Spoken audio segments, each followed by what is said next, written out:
Има зголемување на цените на тутунот, меѓутоа ако ја споредиме ланската откупна цена и оваа година изразена во долари, со оглед на тоа што доларо е валутата во која што се откупува тутунот, кое е зголемувањето, за колку долар, центи или било како е зголемена практично цената на тутунот, односно откупната цена во однос на... Видете, фактите се многу јасни. Ако во 2012-2013 бил 114 или 117 денари просечната откупна цена на тутунот, денеска е 261 денар. И тоа задоволство на тутуно производителите нема со никакви други лажни податоци да било кој го изманипулира. Денеска на денешен ден 100 денари е зголемена просечната откупна цена од таа која што имаме минатата година.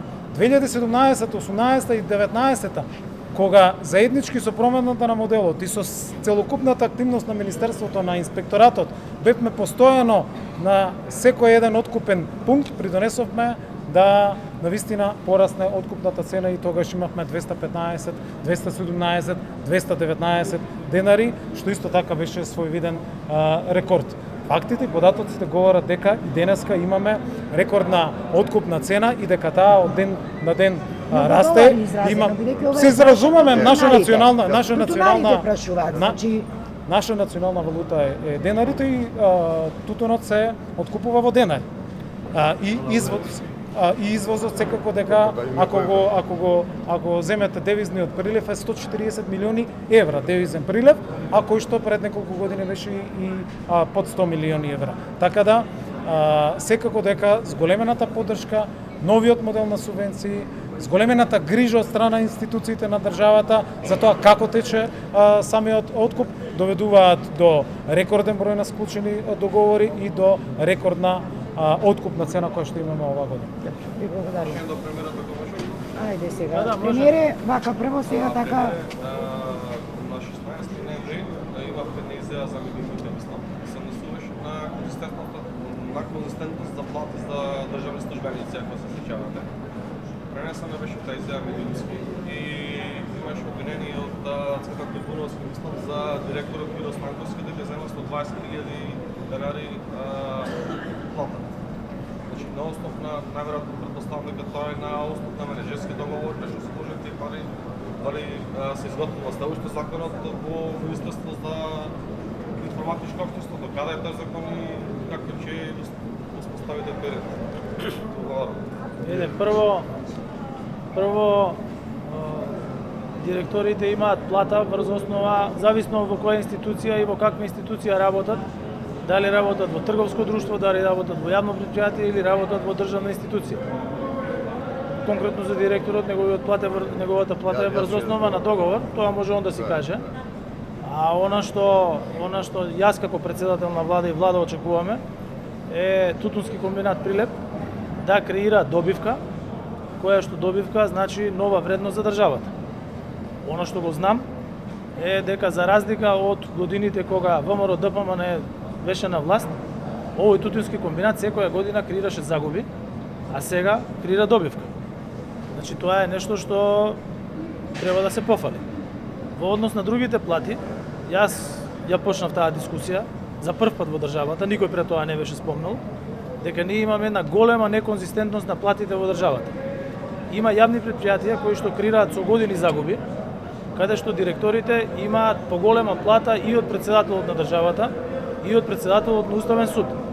И затоа предложив до министерот за информатичко општество и администрација, министерката за труд и социјална политика да направат тим и да се изработи закон за плати во јавниот сектор, каде што ќе се воведе конзистентност, ќе се знае која е највисоката плата и врз основа на кои критериуми ќе бидат регулирани нивоата на другите плати. Такви плати не се Space Shuttle технологија, такви закони, затоа зашто такви закони постојат и во Европската Унија и постојат и кај нас во регионот. Треба да постои политичка волја да се направи таков закон. Кај мене постои 100% политичка волја да има таков закон во државата и тие веќе имаат обврска да го изработат и еднаш за секогаш да се стави конзистентност во платите во државата. Пример имам 3 прашања. Три прашања, да не кажам најнаш ќе кажам. Значи 3 прашања на испит се оди. Така е. Значи, дали смятате прво дека историската комисија треба да расправа за Охридската архиепископија, бидејќи сето тоа покрена бурни реакции во јавноста? Второ прашање, дали смятате дека на некој начин се подрива и онака разнешената доверба кај судството и обвинителството со идни кандидати и судии и обвинители кои што имаат спорни документи, имавме такви случаи на ОВ. И трето, што се случува со Олишченко и одземањето на неговото државенство, дали некој ќе сноси одговорност? Првото прашање беше во однос на Охридската архиепископија дали значи утрово историската комисија имаше соопштение во кое што во детали објаснија од кој аспект историската комисија ги анализира историските периоди и улогата на различни институции во тие историски периоди. И исто така потврдија дека воопшто не се разговара за статусот на црквата од било кој аспект. Така да сметам дека сите оние кои што даваа изјави врз основа на шпекулации во текот на изминатите 2 дена треба да се воздржат од тоа и да ги почекаат секогаш официјалните изјави на историската комисија, а мислам дека изјавата на сите членови потпишани на нашата историска комисија се многу јасни дека воопшто таму не станува збор за било какво дефинирање на статусот на Македонската православна црква, Охридска архиепископија. Она што јас можам да кажам е дека јас сум особено горд што во мандатот на мојата влада и во мојот мандат како премиер, конечно после децении и децении и децении, заради политиките кои што оваа влада ги води на добрососедски односи, на односи и на политика која што е насочена кон европски интеграции, конечно нашата Македонска православна црква, Охридска архиепископија беше примена во канонско единство со сите други православни цркви и веќе започна процесот на нејзино сослужување со сите цркви. Вие бевте сведоци дека јас бев тој кој што присуствуваше во Вселенската патријаршија на првото сослужување и таму на мене, а всушност преку мене на сиот наш православен македонски народ, ми беше и ни беше укажана чест јас да бидам тој кој што ќе ја прочита најзначајната молитва во православната вера. Бугарската страна даде малку поинаква изјава, бараат поинаков континуитет на Охридската. Бугарската страна си дава изјави за себе. Она што е валидно е само кога историската комисија со сите 14 члена ќе има консензуален став за било кое прашање. Се друго се изјави кои што немаат никакво влијание врз финален резултат на работата на историската комисија, бидејќи историската комисија прво работи независно и тоа беше целта. Историјата да се занимаваат историчарите, а со политиката политичарите, и дека единствено валидно решение кое што може да го донесе историската комисија е тоа, кое што ќе биде одобрено од сите 14 члена, 7 од наша страна, 7 од бугарска страна, со нивни потписи и да биде воведено на реципрочна основа во двете држави. Второто прашање судии и обвинители. Во однос на судиите и на обвинителите, јас ќе повторам уште еднаш дека и судството и обвинителството се независна власт во државата. Владата нема никаква субординација ниту на судството, ниту на обвинителството.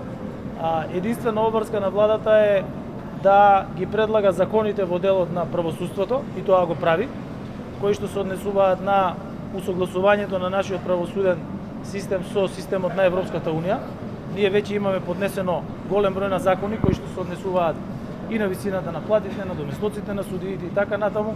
Потоа ги имаме обезбедено како влада сите капитални инвестиции потребни во услови на криза, заради дигитализација на судниците, заради опремување на судниците со се она што е потребно за нивно осовременување.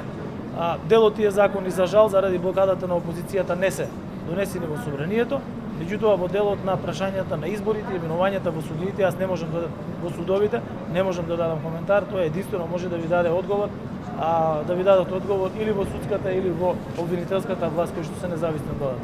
И за Онишченко? За Онишченко јас веќе ви кажав дека имавме затворена седница на владата, на која што информираше директорот на АНБ во детали како се случило на влада да бидат донесени 4 позитивни мислења, врз основа на кои што е донесена одлуката, бидејќи 4 позитивни мислења имаше за тој случај. Врз основа на целата дискусија која што таму се водеше, за која што за жал не можам да ви информирам, со оглед на тоа дека се работеше за затворена седница на влада и давање на информација од затворена седница на влада е казниво дело со затвор од 1 до 5 години. владата донесе одлука согласно со закони да отпочне активности за одземање на државјанството на посоченото лице. Исто така сакам уште еднаш, како и завчера што направив, да го повикам Министерството за внатрешни работи, што побрзо да ја заврши истрагата во однос на тоа како се случи затворената седница на парламентарната комисија за надзор над безбедносните служби да биде пренесувана во живо и потоа тие да можат да продолжат и да ја завршат својата работа во парламент, но за тоа кога и како ќе биде завршена во парламент дискусијата, исто така законодавната власт е посебна и таму се уредува врз основа на правилата кои што важат за собранието. Вчера кажавте дека не прифаќате избори наредната година како што бара опозицијата. Зошто? Кои се причините заради кои не прифаќате да има вонредни избори 2023? Прво, опозицијата нема конзистентен став. Опозицијата имаше избори во јули односно во август оваа година, тоа беа предвремени локални избори во општините Маврово, Ростуше, Центар Жупа и во општина Тетово. И таму се потврди дека тоа што тие го прават само за себе, за своето членство, дека водат на анкетите, се потврди дека доживеа најголем пораз кој што успеале да го доживеат во општината Маврово, Ростуше, откако таму се одржуваат локални избори, дека во Центар Жупа и покрај тоа што сакаа да направат бојкот уште еднаш не успеа, граѓаните решија да изберат кандидат од нашата коалиција, и во општина Тетово, каде што вереа дека ќе победеле со 6-0, имаа послаб резултат од тоа што го имаа на последните локални избори. Што се однесува до избори ќе има во 2024 година, тие ќе бидат редовни, бидејќи тоа е редовен термин, и помина времето кога во државата се правеа избори секоја година само затоа зашто некој сака да спроведува своја лична политичка агенда. И сакам да им порачам нешто друго на опозицијата. Вчера ги гледав нивните изјави дека некој се плашил од избори, никој не се плаши од избори затоа зашто бевме на избори во август и они ги немаше 5 дена се крија затоа зашто не знаеа што да кажат за резултатите. Друго сакам да им порачам на представниците на ВМРО-ДПМН. ВМРО-ДПМН пред точно една година победи на локалните избори во државата. Тие освоија 50 општини во државата. Тие освоија локална власт во главниот град во државата. Она што треба да прават е да се фатат за работа. Како што 11 години кога владееа со државата, државата беше според сите меѓународни институции прогласена за заробена држава. Просечната плата беше 9000 денари, а сега е 11000 денари. Единствено што ги интересираше е да прават споменици. Сега ќе ви кажам, тука сме баш на убаво место да ви кажам еден податок, што во 2015 година оставија неисплатени 2,5 милиарди денари субвенции на земјоделците, на овие тука што ги гледате, зашто за иштите пари од 2,5 милиони денари, што беа врвни каменорезци, изградија 36 споменика во центарот на Скопје. И таква катастрофа која што се случи на Македонија 11 години во државата, сега во моментов му се случува на Скопје. Така како што успеа да ја заглават државата 11 години, ниту 1 милиметар во европски интеграции, раскарани внатре, раскарани со сите соседи, истото тоа сега се случува во Скопје. И затоа ја би им порачал власта која што имаат во Скопје да земат да ја практицираат, затоа што од Скопје денеска едва излеговме, бидејќи на протест се сите превозници. Во Скопје ветуваа бесплатен автобуски превоз, ветуваа фабрика за електрични автобуси, ветуваа брда и долини. Во моментов Скопје ниту има автобуски превоз, ниту има пречистителна станица за вода, ниту има било какво поместување на било кој капитален проект кој што им го остави минатата власт, која што изгуби, која што честиташе победа и предаде власт на ВМРО-ДПМН. Не може да биде изговор на ВМРО-ДПМН дека они се скарале со градоначалничката, која што е нивни кандидат, дека они одеа по Скопје да ја промовираат, не одев ја да ја промовирам по Скопје. И не може сега, знаете, ние се скаравме, ама за да можеме добро да го управуваме Скопје, ни требаат парламентарни избори. Не поминува таа работа. Нека се фатат за работа, за да можат да профункционираат општините. Не сакам да зборувам за општина Прилеп. Вие сте од Прилеп, има тука многу прилепчани, кажите ми една работа што е направена за една година во Прилеп и ќе ви стане јасно дека освен што треба да се фатат за работа, најмалку треба да зборуваат за избори, бидејќи видовме во август како завршија изборите, а исто ќе завршат изборите и во 2024 година редовните председателски, кога ќе избереме председател на државата од Социјалдемократскиот сојуз и коалицијата, и кога на парламентарните избори повторно оваа влада ќе победи на избори. А не мислите дека ова вака ви создава поголема шанса, ако бидат предвремени 2023 да добиете на изборите? Оваа држава има систем, во неја постојат закони, во оваа држава постојат мандати и секој треба да ја работи својата работа согласно со доделениот мандат од граѓаните. Благодарам. Две прашања од локалните медиуми. Првото прашање се однесува да се вратиме во Прилеп. Имаме две спортски сали кои што се нефункционални. Тоа е универзалната сала која што е тука на Скицата, другата е Македонија салата која што се нефункционални со децении. Од локалната власт има обвинувања дека станува збор за несакање или едноставно нема помош од централната власт за овие две сали да профункционираат, да се многу потребни во Прилеп. И второто прашање е дали централната власт нешто ќе предзема околу тоа.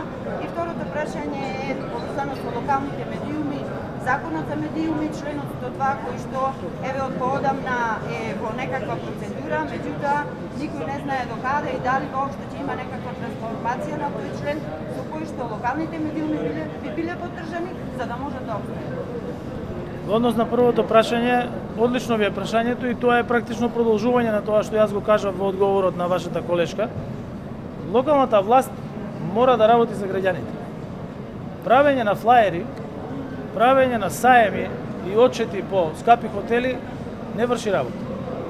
Значи мора вашиот градоначалник да си ги засука ракавите и со локалната самоуправа да го сработи тоа што го има ветувано на граѓаните. Јас на неколку пати кажав јавно и на трибините кои што ги држам практично секојдневно низ државата, дека се она што државната власт, односно владата, може да направи за било која општина, без разлика од која партија е градоначалникот, бидејќи ја навистина не ги гледам општините, не ги делам општините на тоа од која партија е градоначалникот, бидејќи председател на влада е председател на влада за сите граѓани во државата. Се она што можеме во рамки на буџетот, во рамки на можностите и надлежностите на владата да направиме, тоа и ќе го направиме. Гледате дека министерот Пенов заедно со министерката Костадинова исто така веќе беа во градот Скопје, таму има исто универзална сала, која што е отпочната, која што стои, не се реализира и сега каде што можеме треба да помогнеме. И имате второ прашање? Членот 102 закон. Да. Кај членот 102 имаше предлог од пратениците кој што требаше да го регулира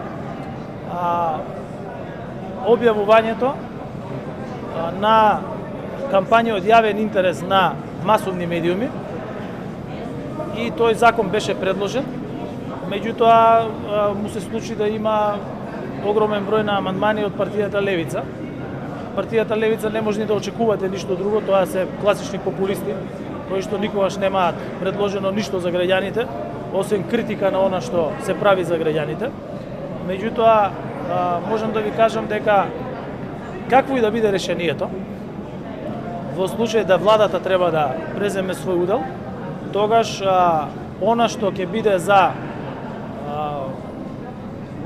масовните медиуми, јас така ги да рекувам, масовните медиуми кои што се на државно ниво, со национална концесија, исто така свој удел во рекламирањето, односно во правењето на такви кампањи од јавен интерес, кои што треба да бидат кампањи од јавен интерес без политичко влијание, без никаква можност за злоупотреба од страна на било која политичка партија, дека треба да важи не само на државно ниво, туку треба да важи и на локално ниво, и кога се работи за кампањи на локално ниво, тогаш најмалку половина од средствата, значи зборувам најмалку половина од средствата, мора да бидат доделени за локални медиуми. Тоа е мојот став.